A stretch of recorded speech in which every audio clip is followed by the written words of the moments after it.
Hi, Vera. Hi. Can you first of all just give me your reaction to the draw? It's a tough one, eh? It's a very tough draw. Both Scotland and Austria are really good teams.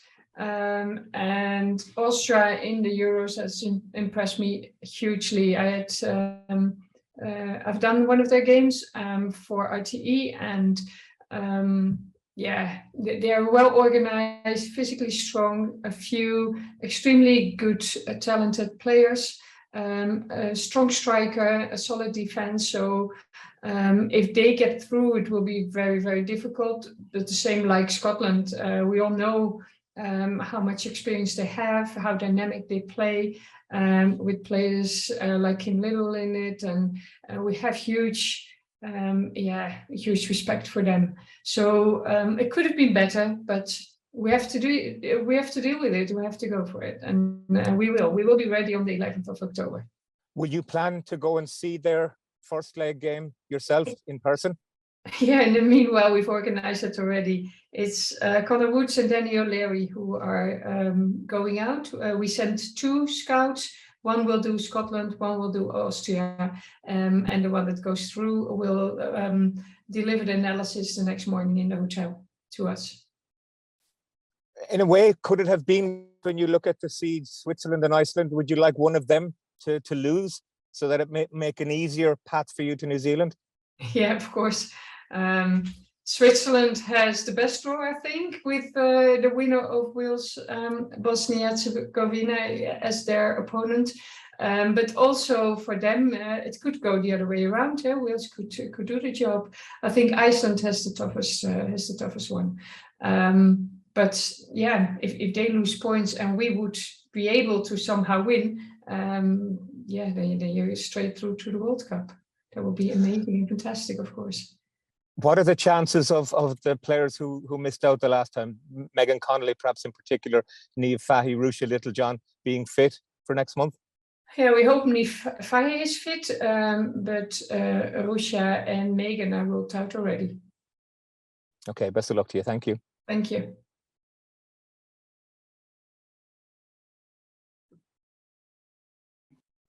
Joe Carfield, are you there? Yeah, hi. Sorry, folks, I just hopped on there a little bit late. Hi, Vera, how are things? Hi, I'm well, thank you. How are you? Good, yeah, very well, thank you. I wanted to ask you about having to travel for whomever comes through that tie. Look, you're used to winning on the road at this stage. You won in Finland, you won in Slovakia. How much confidence does that give you that this team can go away and get a win no matter who comes out of that tie?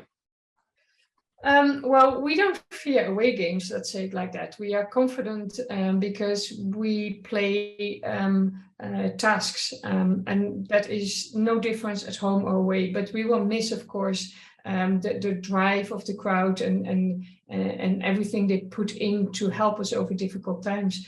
We have to deal with it. We have to go out and be at our best, at our very, very best at that day.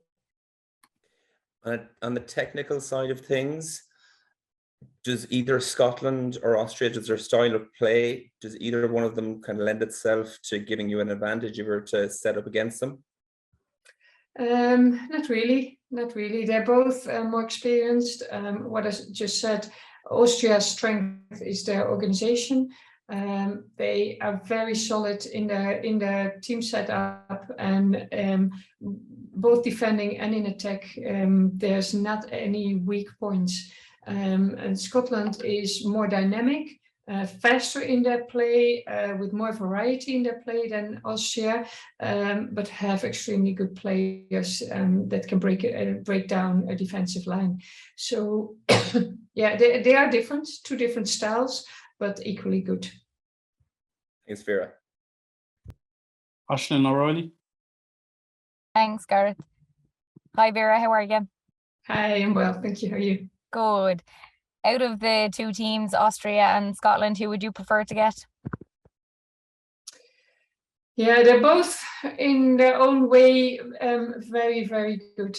And what I just said, the difference in their qualities, but they're playing at the same high level, the same experience level. They both know how to win games, and The only thing is, if we would play Scotland, I just heard that we would play at Hampden Stadium, and my office has been there for 4 years, so that would be special. But the teams itself, you only know after the game. They're both equally very, very good teams, and it's a tough draw. But we will go for it, and we'll be ready for it, like we are for any game. And you spoke about the fans there. If it was to be Scotland, I suppose there'd be a lot of Irish fans that would probably be able to go. I suppose if it was Austria, it's that bit harder. Well, it would be magic if Irish fans would travel, because we do need them. We do need you. It will be so tough for us. But we have our qualities, and we've shown that. Again, we will make sure that we are on our best, with the best game strategy for that game when we arrive there. Thanks, Vera. Emma Duffy. Hi Vera, how are things? Hi. Just Vera, on Megan and Rusha, you mentioned there, how big of a loss are both of those players? But as we've seen, solutions can be found. Like, it doesn't feel like it's as big of a blow as it would have been a few years back. That is true, and I've explained before that the way we work is how to pull also the players without game experience or with lesser game experience. I think due to the strategy that we've chosen there, we can fill those gaps, but we should not underestimate their qualities, of course. They have been both very crucial in the whole campaign, in building this team and carrying this team. So yeah, it's a real blow, but we have to do without them. Absolutely. And then Vera, just on the camp itself, like, it's looking like hopefully you guys will get a longer camp. Do you have plans in place? Like, is there any chance of a friendly, or is it just focus on the game on the 11th? It's just focus on the game on the 11th, but we will slot in a game against Boys on the Thursday evening. Super. Thanks, Vera. Best of luck. Thank you. McDara. Hi Vera, how are you? Hi, fine, thank you. How are you? Just a quick one from me. There's potential that the tie could go to extra time and to penalties. Presume you'll be doing some practicing probably in each training session for a potential penalty shootout. Well, the way that we approach those things, I'll keep to the team. Sorry.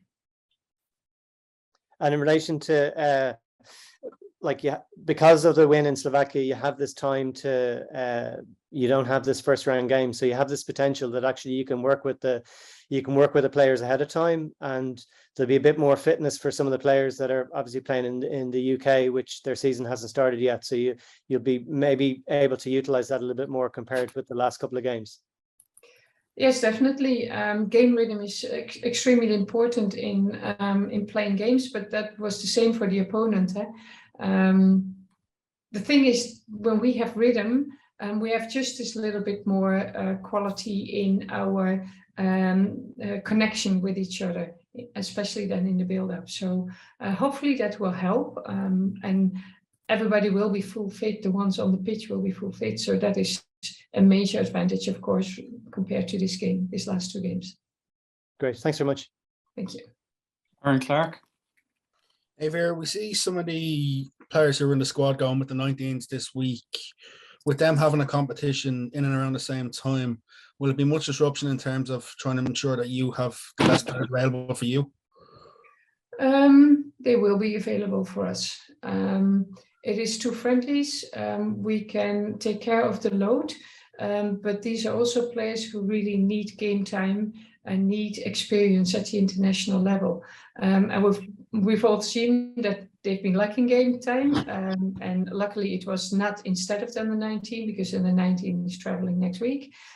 So we're very happy that they can get some game time there and experience international football, because it's all coming to that. Young players need experience, but of course, within the load that they can handle. You talked a little bit about playing the boys team beforehand.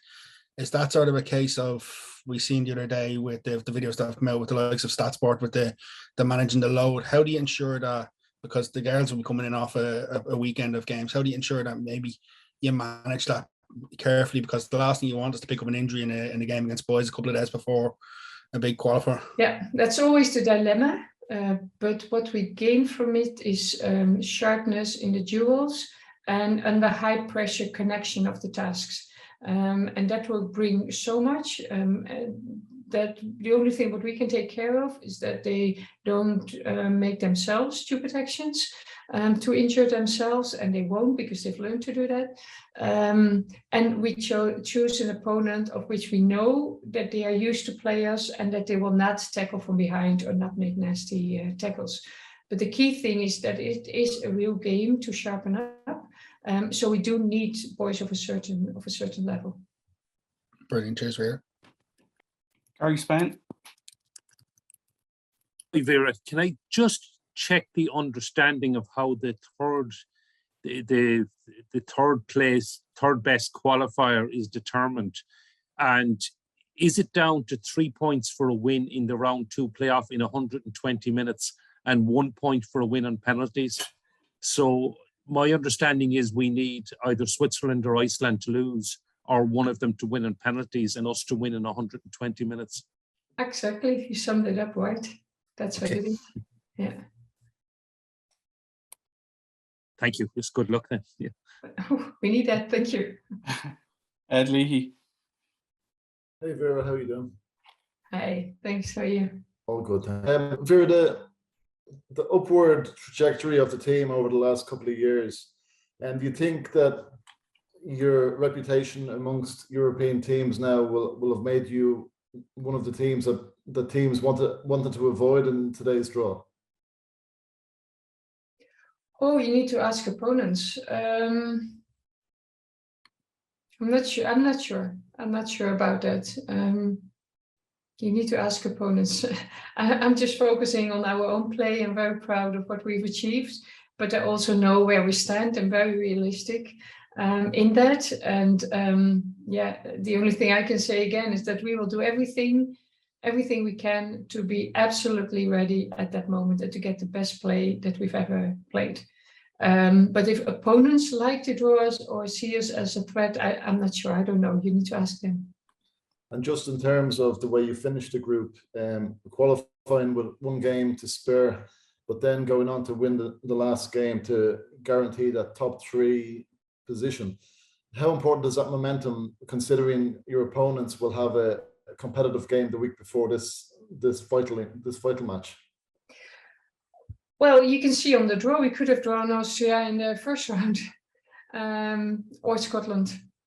And that is what we're avoiding now. So we're absolutely sure that it is in our hands to win that second round game. And that will be very tough. But what we have achieved with those 2 wins is that at least we have 90 minutes plus extra time to qualify. And whether it's for New Zealand or straight to the World Cup, we will see then after the game. But the key thing is that we have 1 game, a final. It comes all back to that. Great. And just to confirm with the squad selection, Heather Payne, there won't be any issues with her university scenario, is there? She'll have clearance to play, will she? We hope so. Yeah. Okay, good. We hope so too, yeah. I don't think that any uni will hold her back from a game like that. Cool. Great stuff. Best of luck. Thank you. But we all know the problem with the college system. Eh? College system is not related to FIFA. So the FIFA windows are not obliged. How do you call that? It doesn't oblige the college to release the players. Okay, but would she need permission to play if that was a scenario, or can she go off and just go? Well, I hope the university will understand that this is a game of her life and that they will not block her from joining Ireland in early stage. Great stuff. Thanks. Thank you. Gary Connaughton. Hi, Vera. Obviously, the team had a great campaign and you worked really hard at the end to assure that you were one of the 3 seeded teams. I was just wondering, do you think it's maybe a tad unfair now that as a seeded team you're going to be facing into an away tie, whereas the teams who weren't seeded are now getting a home tie for that second game? Yeah, I've given my opinion already about the playoff system. So let's leave it with that. I think it doesn't make sense. Okay, and just one more for me. In the last couple of games and during the recent break, a few players came back into the team that hadn't played in a while, the likes of Megan Campbell and Claire Reardon. How important is it that they got the reps in those couple of games now that they'll maybe more of an option for the playoff if required? Of course, it is massive that they've performed so well. And again, it shows that the way that we work to give the same attention to the ones who do not start as to the starters, it's paying off. It's paying off in the sense of that they can jump in and that we hardly lose quality. Not forgetting what we've lost, of course, in Megan and Russia, but that we have players ready to step on. So that strategy works, that shows, and that is something that we as staff are very proud of. Thank you. Is there someone from Red FM on?